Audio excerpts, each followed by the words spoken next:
720 కోట్లతో హై టెక్నాలజీతో railway station నిర్మించనున్నారు. ప్రపంచ స్థాయి సౌకర్యాలు మౌలిక వస్తువులతో రాబోతున్న సికింద్రాబాద్ రైల్వే స్టేషన్ పై south central railway CPRO Sridhar తో మా ప్రతినిధి రాధిక ఫేస్ టు ఫేస్. శతాబ్దాల చరిత్ర ఎంతో మంది ప్రయాణికులకు ఒక అడ్డాగా నిలిచి సికింద్రాబాద్ ఐకానిక్ ప్లేస్గా పేరొందిన సికింద్రాబాద్ రైల్వే స్టేషన్ ఆధునీకరణ పనులు చాలా స్పీడ్గా జరుగుతున్నాయి. అయితే ఈ ఆధునీకరణ ఎట్లాంటి హంగులతో రాబోతుంది సికింద్రాబాద్ రైల్వే స్టేషన్ పూర్తి డీటెయిల్స్ తెలుసుకుందాం. మనతో పాటు మాట్లాడడానికి south central railway CPRO Sridhar గారు ఉన్నారు. సార్, సికింద్రాబాద్ రైల్వే స్టేషన్ అంటే ఒక ల్యాండ్ మార్క్, ఒక ఐకానిక్గా ఈ ఏరియాలో రెండు జంట నగరాలకు కలిసి ఉంది. సో ఇన్నేళ్ల చరిత్ర కలిగిన ఆ బిల్డింగ్ మళ్ళీ ఒక కొత్త రూపాన్ని దాల్చబోతుంది. ఎట్లా ఉండబోతుంది కొత్త railway station? 720 crores Secunderabad railway స్టేషన్ని రీడెవలప్ చేయబోతా ఉన్నాం. అయితే ఇది ముఖ్యంగా మనకి ఏంటంటే సికింద్రాబాద్ ఏదైతే అల్ఫా హోటల్ సైడు మనకి ప్లాట్ఫామ్స్ కూడా చిన్నగా ఉండడము, స్టేషన్ బయట కూడా పార్కింగ్ ఇబ్బందులు చాలా ఉన్నాయి. ఎప్పటి నుంచో ప్రయాణికులకు ఇబ్బంది కలుగుతూ ఉంది. సో దాన్ని దృష్టిలో పెట్టుకొని ఈ ఎగ్జిస్టింగ్ బిల్డింగ్ ఏదైతే ఉందో దాన్ని మోడిఫై చేసి దాన్ని తొలగించి, అంటే మన అవసరాలకు రాబోయే కాలాన్ని దృష్టిలో పెట్టుకొని ఆ అవసరాలకు బిల్డింగ్ని మోడిఫై చేయడం జరుగుతుంది. సో దీంట్లో భాగంగా ఇటు alpha hotel side G+3 building వస్తుంది.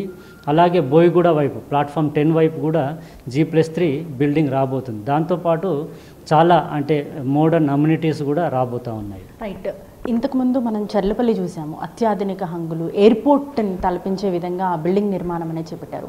సికింద్రాబాద్ అనేది కొన్ని దశాబ్దాలు శతాబ్దాల చరిత్ర ఉన్న రైల్వే స్టేషన్ కాబట్టి దీన్ని ఎలాంటి హంగులు రాబోతున్నాయి, ఎట్లాంటి మోడర్న్ ఎక్విప్మెంట్తో ఇక్కడ మనకి రైల్వే స్టేషన్ బిల్డ్ అవ్వబోతుంది? ఇప్పుడు చెర్లపల్లి కంటే కూడా అద్భుతమైన స్టేషన్ బిల్డింగ్ సికింద్రాబాద్లో రాబోతుంది.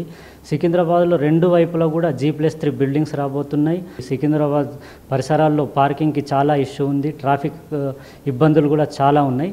సో దాన్ని దృష్టిలో పెట్టుకొని మల్టీ లెవెల్ కార్ పార్కింగ్ కూడా నార్త్ సైడ్ అల్ఫా హోటల్ వైపు డెవలప్ అవుతుంది. అలాగే బోయిగూడ వైపు 10th ప్లాట్ఫామ్ వైపు అండర్ గ్రౌండ్ పార్కింగ్. సో అటువైపు 10th ప్లాట్ఫామ్ వైపు దాదాపు 200 కార్లను అకామిడేట్ చేయొచ్చు. ఇటువైపు ప్లాట్ఫామ్ 1 సైడ్ వచ్చేసి 400 కార్లను కూడా దాంట్లో అకామిడేట్ చేయొచ్చు. వీటితో పాటే ఇక్కడ కూడా ఎయిర్ కాన్కోర్స్ డెవలప్ అవుతుంది. సో ఫస్ట్ ఫ్లోర్ నుంచి మనం ప్రతి ప్లాట్ఫామ్ పైగా వెళ్ళేందుకు వెసులుబాటు ఉంటుంది. దాంట్లో అన్ని మోడర్న్ అమ్యూనిటీస్, రెస్టారెంట్స్ కావచ్చు, హోటల్స్ కావచ్చు, ఇలా అన్ని రకాల సదుపాయాలు ఎయిర్ కాన్కోర్స్లో వస్తాయి. వాటితో పాటే మనకి స్టేషన్లో అంటే సరిపడా వాటర్ ఫెసిలిటీసు, అలాగే ఎనర్జీ కన్జర్వేషన్ గురించి సోలార్ సిస్టమ్స్, సోలార్ ప్యానల్స్ ఇవన్నీ కూడా కట్టబోతున్నాం.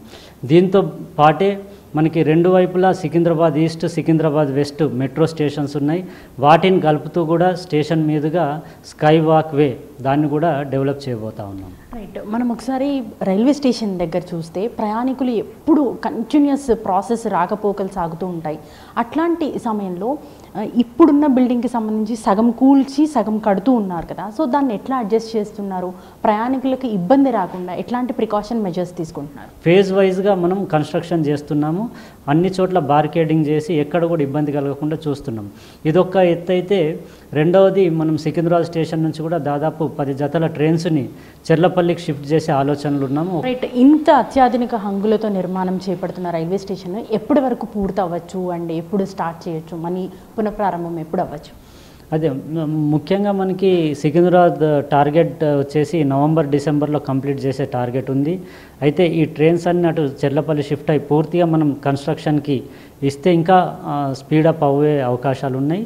సో దాదాపు అంటే డిసెంబర్ కానీ కొద్ది టైం లోపల అయ్యేందుకు అవకాశాలు ఉన్నాయి.